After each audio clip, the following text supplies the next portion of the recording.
my name is Mike. I'm at Highland Hill Farm.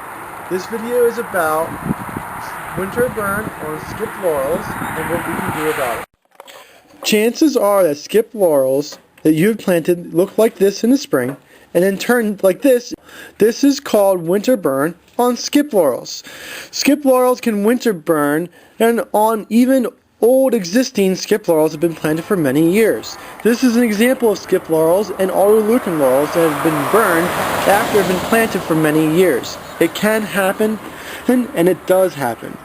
How can we avoid this? This is a good example of skip laurels planted in open areas where wind can hurt them. The more open the area, usually the harder it is on the skip laurel for planting overwintering. This is an example of skip laurels underneath evergreens. Evergreens are a great way to shelter your skip laurels from winter winds. Even though these skip laurels are right next to the road, they get hit by the wind from the cars going by and the salt, they still look fairly good. But this is because the evergreens block a lot of the wind and that the snow load is not as heavy on them. Evergreens can protect other plants such as rhododendrons, and this is a good example of that as well. But these evergreens, they provide shelter from freezing rain and make your skip laurels look much nicer.